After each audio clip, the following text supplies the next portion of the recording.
Hello students, तो आज हम लोग पढ़ेंगे अपनी फिजिक्स सेकंड बुक यानी कि फिजिक्स पार्ट 2 का फर्स्ट यूनिट, जिसका नेम है प्रॉपर्टीज ऑफ बल्क मैटर। यानी कि हमें बात करना है सॉलिड्स की जो प्रॉपर्टीज होती हैं, यानी बल्क मैटर मींस सॉलिड्स, इसके बारे में बात करना है। तो सबसे पहले हम कुछ चीज़ें देखते हैं जिससे हमें पता चलेगा कि एक्चुअल में उसकी प्रॉपर्टीज क्या होती हैं और कैसे कैसे क्या चीज़ डिफाइन होती है।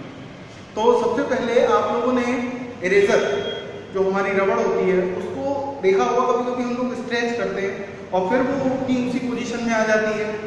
इस टाइप का कोई मैटर देखा होगा, या और भी बहुत सारी चीज़ें हैं जिसको हम स्ट्रेच करते हैं, जैसे स्प्रिंग हो गया, और फिर उसको छोड़ दिया तो वो क्या हो गया, अपनी उसी पुरानी शेप में आ जाता है। अब कभी किसी ने सोचा कि ऐसा क्यों होता है? उसका रीज़न है, उसके ऊपर एक जब हम स्ट्रेच करते हैं तो यानी कि उसको कोई ना कोई फोर्स अप्लाई करते हैं, और फोर्स अप्लाई करते हैं तो भाई क्या है कि जब हम किसी के ऊपर फोर्स अप्लाई करेंगे तो एक रिवर्स फोर्स उसको फिर से उसी पोजीशन में लाने की कोशिश करेगा। यानी कि कोई ना कोई फोर्स है जो एक स्ट्रेच करा रहा है और एक उसको वापस लाने की कोशिश करेगा।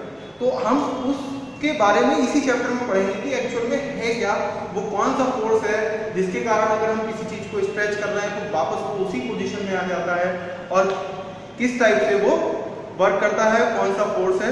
तो हम देखते हैं अपने इस टॉपिक पर। तो सबसे पहले अगर हम बात करें कि अगर सपोज दैट अगर कोई इरेजर है, हमने इस पर फोर्स लगाकर इसको स्ट्रेच किया, खींचा इसे, तो ये अपनी जो ओल्ड पोजीशन है उससे थोड़ा सा लॉन्ग हो जाएगा।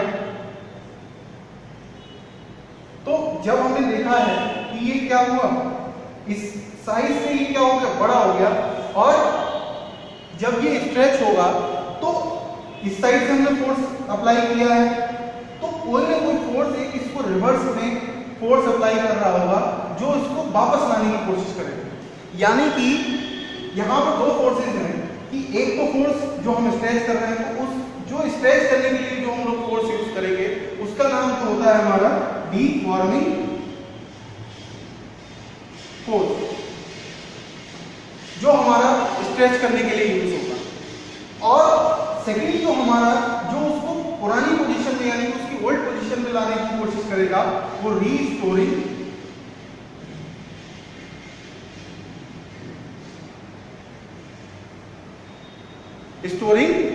फोर्स।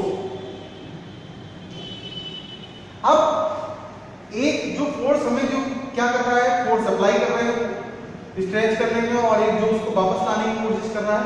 जब ये वो जो फोर्स है, अगर हम बात करेंगे डिफॉर्मिंग फोर्स और रीस्टोरिंग अगर फोर्स इक्वल हो जाए हमारे, तो यानी कि जो ये ऑब्जेक्ट है ये वाला, यानी कि जो इरेजर है हमारी, वो क्या हो जाएगी, पोजीशन हमारी किसकी हो जाएगी, इक्विवेलेंट पोजीशन में हो जाएगी। यानी कि अपनी ये जो ऐसी कंडीशन में ओल्ड कंडीशन में थी उसी कंडीशन में हो जाएगी। अब ये तब की कंडीशन है जब ये दोनों फोर्स ना एक रिवर्स में आएगा और एक उसके अपोजिट में वर्क करेगा। जब इक्विवेलेंट की कंडीशन में होगी यानी कि दोनों चीजें इक्वल होंगी, यानी कि इक्विवेलेंट में लाने के लिए हमें दोनों फोर्स को क्या करना होगा, इक्वल। तो ये चीज क्लियर हो गई होगी यहाँ पर मेरे ख्याल से कि जो हम फोर्स स्ट्रेच करने के लिए लगाएंगे उसको हम क्या कहेंगे, डिफॉर्मिंग फोर्स, जो क्या करता है, इस जो ऑब्जेक्ट है हमारा उसको क्या करता है, उसकी शेप और साइज को चेंज कर देता है, और शेप साइज चेंज करने के बाद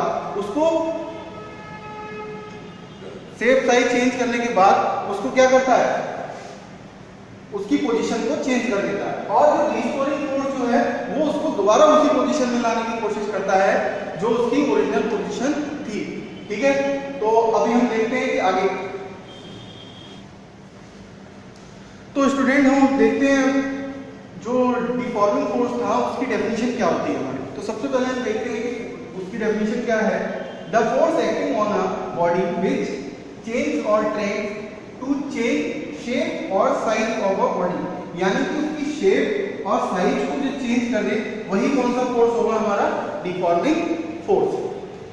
अब बात हुई कि जो हमने ऑब्जेक्ट लिया था, या हमने ऑब्जेक्ट कौन सा लिया था, इरेजर।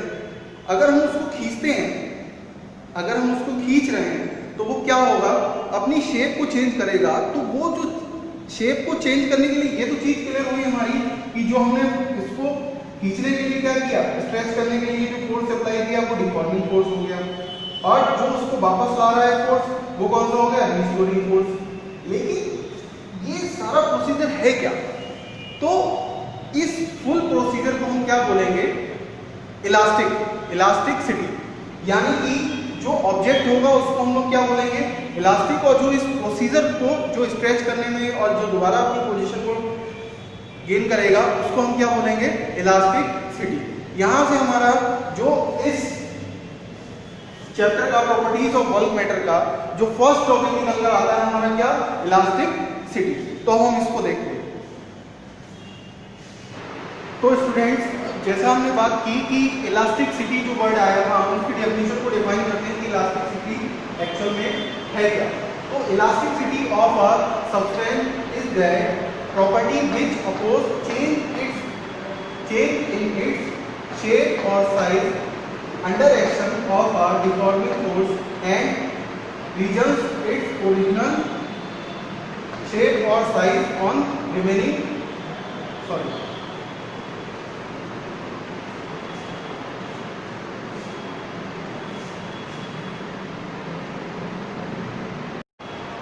तो स्टूडेंट जो हमारा वर्ड आया था इलास्टिसिटी, अब हम उसको देखते हैं कि कैसे डिफाइन किया जाता है।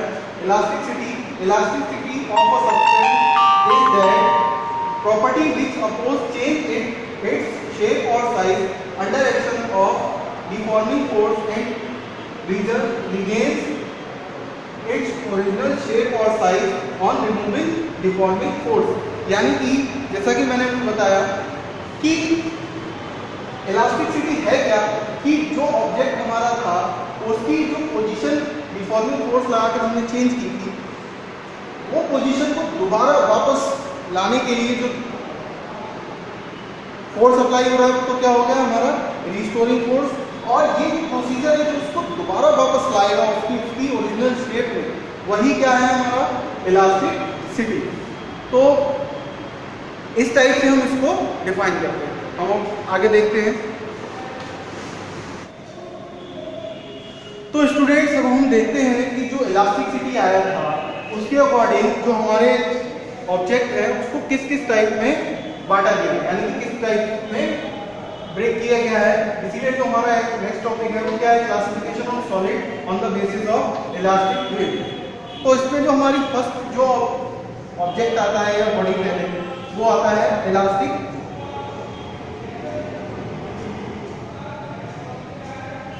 बॉडी। यानी कि अगर हम बात करें कि ये इलास्टिक बॉडीज है क्या, तो इलास्टिक बॉडीज वो बॉडीज होती हैं कि जिसपे हम डिफॉर्मिंग फोर्स जब अप्लाई करेंगे तो वो अपनी पोजीशन को फिर से गेन कर लेती है, लाइक इरेजर या लाइक रबर। तो वो फोर्स जो उसको दोबारा से उसकी ओरिजिनल पोजीशन में लाते डिफॉर्मिंग फोर्स अप्लाई करने के बाद, वो जो बॉडीज होती है उसको हम क्या कहते हैं, इलास्टिक बॉडीज। उस टाइप की ऑब्जेक्ट्स को हम क्या बोलेंगे, इलास्टिक बॉडीज। अब हमारा इस टाइप से आता है सेकंड, प्लास्टिक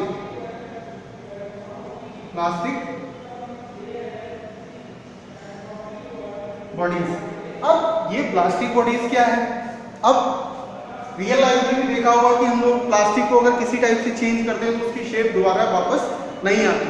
तो इसका भी सेंस बिल्कुल नेम के अकॉर्डिंग ही है कि है क्या ये प्लास्टिक बॉडीज ऐसी बॉडीज जो होती हैं कि जिसपे हम अगर डीफॉर्मिंग फोर्स अप्लाई करें तो वो अपनी ओरिजिनल पोजीशन में, यानी कि जो उसकी पहले की उसकी जो पोजीशन थी उसमें उसको फिर से वापस नहीं ला पाती। तो ऐसी जो बॉडीज हैं उसको हम क्या बोलेंगे, प्लास्टिक बॉडीज।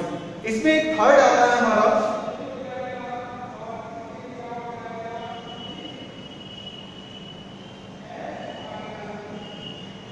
Rigid bodies. अब ये बॉडीज कैसी होती हैं, तो ये बॉडीज वो बॉडीज होती हैं जिसपे हम इसकी शेप और साइज में कोई भी चेंज ना हो, यानी कि अगर हम इस पे कितना भी डिफॉर्मिंग फोर्स अप्लाई कर दें इस पे कोई भी इफेक्ट ना पड़े। लाइक टेबल और चेयर, या कोई सॉलिड ले लें हम, टेबल चेयर के अदर हम और भी चीजें ले सकते हैं, जैसे कि कोई हम ईंट ले लें, या कोई भी एक XYZ कोई भी एक ऑब्जेक्ट, ऐसी बॉडी जो हम क्या करें कि अगर कितना भी उस पर फोर्स लगा दे, डिफॉर्मिंग फोर्स, वो दोबारा अपनी पोजीशन को पहली बात तो चेंज नहीं करेगा और शेप और साइज चेंज तो हो ही नहीं सकता इस फोर्स में, इसलिए इसको हम लोग क्या कहते हैं, रिजिड बॉडी। तो अब हम देखते हैं कि भाई ये तो क्लासिफिकेशन हुआ इलास्टिसिटी के अकॉर्डिंग कि ये है क्या। अब हम इसकी लिमिटेशंस देखते हैं कि लिमिटेशंस एक्चुअल में होती क्या है। कि भाई इलास्टिसिटी है कि अगर हमने डिफॉर्मिंग फोर्स अप्लाई किया तो देखा होगा कि अगर हम किसी चीज पर डिफॉर्मिंग फोर्स एक्स्ट्रा अप्लाई करते हैं तो वो क्या होगा, वो चीज क्या हो जाएगी, जब ज्यादा चीजें अप्लाई करते हैं तो क्या हो जाएगी, ब्रेक। लाइक अगर हम बात करें किसी स्प्रिंग की, अगर हम स्प्रिंग को स्ट्रेच करें तो एक लिमिट तक तो वो स्ट्रेच होगी और वो उसकी ओरिजिनल पोजीशन में आ जाएगी, लेकिन अगर हम डिफॉर्मिंग फोर्स उसके रिस्टोरिंग फोर्स से ज्यादा लगा, यानी कि अगर हम जरूरत से ज्यादा उसको खींच दें तो वो अपनी ओन पोजीशन में यानी ओरिजिनल पोजीशन में नहीं आ पाती।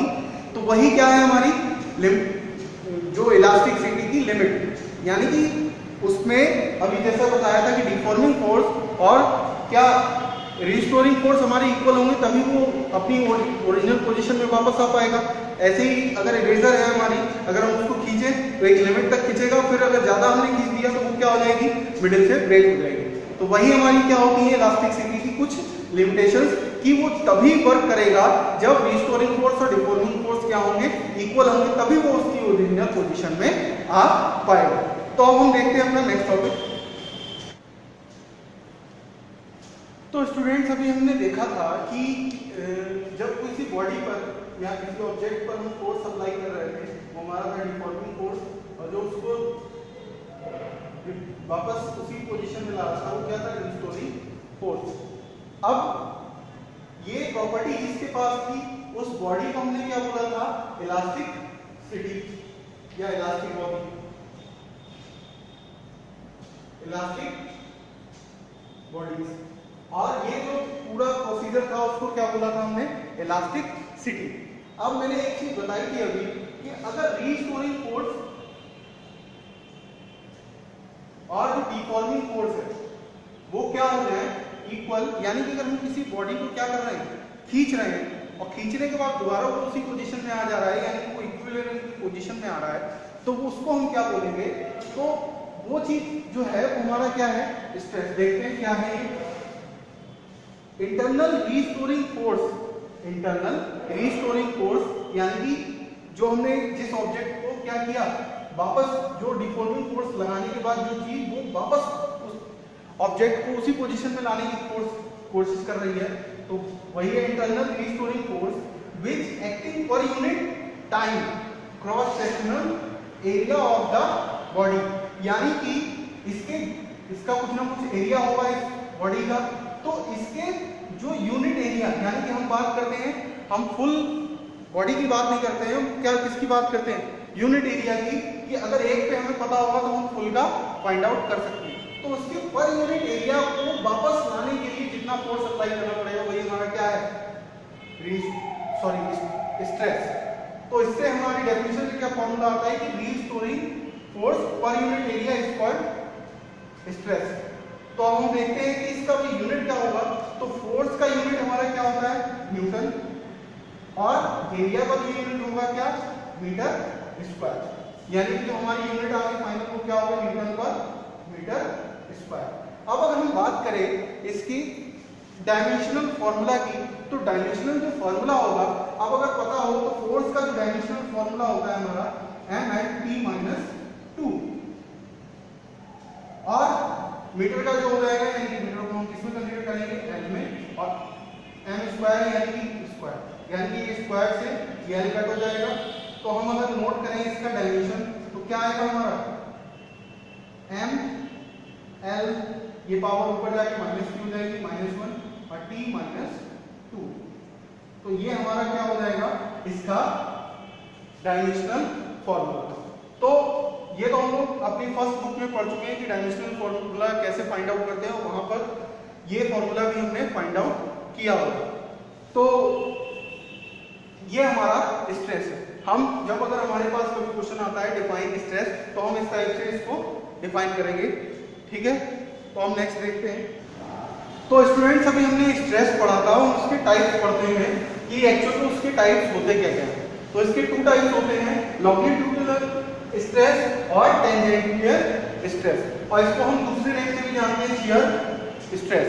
अब ये एक्चुअल में होते क्या है कि अगर हम सपोज दैट किसी बॉडी को क्या करें उसकी लेंथ के अकॉर्डिंग, जैसे सपोज दैट अगर हमारा ये सपोज दैट अगर ये इलास्टिक बॉडी है, हम उसको इसकी लेंथ के अकॉर्डिंग अगर स्ट्रेच कर रहे हैं तो ये कौन सा हमारा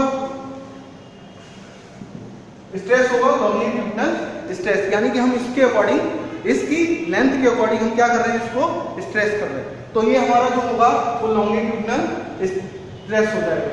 अगर हम इसके ओरल डायग्राम की बात करें कि किस टाइप का, सपोज दैट हमारा ये मार्कर है या कोई इलास्टिक बॉडी है, तो इस इलास्टिक बॉडी को हम क्या कर रहे हैं, इसके अकॉर्डिंग अगर स्ट्रेच कर रहे हैं यानी कि इसकी लेंथ के अकॉर्डिंग, तो ये हमारा कौन सा स्ट्रेस हो जाएगा, लॉन्गिट्यूडिनल स्ट्रेस।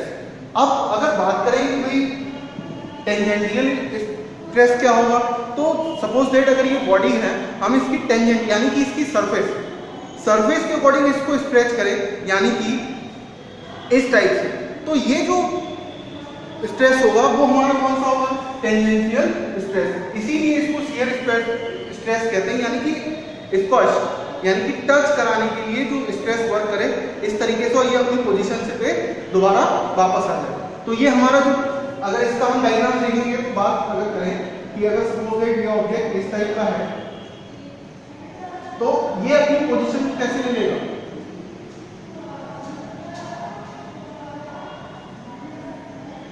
इस टाइप से, यानी कि अगर हमने इसकी सरफेस के अकॉर्डिंग अगर फोर्स अप्लाई किया तो ये कुछ इस टाइप का हो जाएगा। ये हमारे इसके 2 टाइप्स हो गए। इसमें फर्स्ट में क्या था कि हमें इसकी लेंथ के अकॉर्डिंग इसको स्ट्रेच करना है, और सेकंड क्या था, इसकी टेंजेंट के अकॉर्डिंग हमें इसको स्ट्रेच करना था। तो हम नेक्स्ट टॉपिक देखते हैं।